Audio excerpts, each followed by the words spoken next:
students, so today we are going to start our chapter number 11 jumbo jet. तो आज हमारी जो poem है वो किसके बारे में है? Jumbo jet.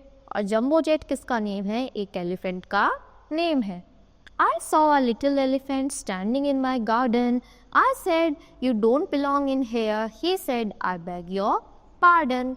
तो मुझे एक दिन अपने गार्डन में एक जो छोटा सा है एलिफेंट दिखाई देता है, वो वहाँ पर खड़ा था। तो मैं उससे पूछता हूँ कि तुम यहाँ के तो नहीं लगते, तो तुम कौन हो? तो बोलता है कि प्लीज़ मैं आपसे एक बार और बोलता हूँ कि प्लीज़ पार्डन यानी दोबारा बोलिए। तो देखो अब उसको तो जो इसकी लैंग्वेज है वो समझ नहीं आ रही होगी, तो हमें क्या बर्ड्स की समझ आती है? नहीं। तो ऐसे ही उसको भी जो मेरी लैंग्वेज थी वो समझ नहीं आई। I said, "this place is England. What are you doing here?" He said, "Oh, then I must be lost." And then, "Oh dear, oh dear." तो बताता है, मैं बोलता हूँ कि ये तो इंग्लैंड है और तुम यहाँ पर क्या कर रहे हो? तो फिर वो बोलता है कि अच्छा, फिर तो मैं खो गया हूँ। और वो चिल्लाने लगता है, "Oh dear, oh dear. I should be back in Africa or Serengeti's plain. Pray, where is the nearest station where I can catch a train?" He caught the bus to Finchley and then to Minchin Lane and over the embankment where he got lost again. तो बोलता है कि मुझे तो Africa जाना था, यानी मैं तो खो गया हूँ।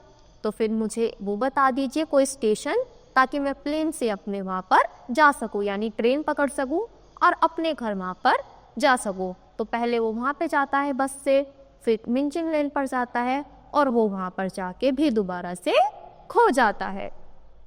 The police they put him in a cell, but it was far too small. तो उसको सेल यानी जेल बेल में रखते हैं, पर वो उसके लिए बहुत ही छोटी थी, क्योंकि एलिफेंट भी बिग होता है और उसका बेबी भी बहुत ही ज़्यादा big. So they tied him to a lamp post and he slept against the wall. तो वो क्या करते हैं, उसमें तो नहीं आता जेल में, तो एक लैम्प पोस्ट से उसको बांध देते हैं और वो वहीं पर सो जाता है। But as the policeman laying sleeping by the twinkling light of dawn, the lamppost and the wall was there, but the elephant was gone.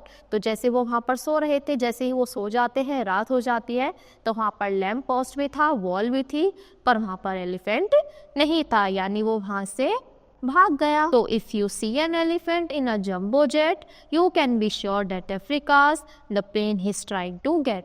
तो अगर आपको कोई भी प्लेन दिखे और उसमें कोई भी जंबो सा जेट यानी एलिफेंट दिखे, तो समझ जाना यानी वो अपने घर जाने की कोशिश कर रहा है, और वो इधर से उधर ऐसे ही जाता है और हर तरफ जाकर खो जाता है। तो आई होप आपको ये पोएम बहुत ज़्यादा इंटरेस्टिंग लगी होगी और आपको बहुत ही ज़्यादा मज़ा भी आया होगा। तो आज के लिए इतना ही। Thank you.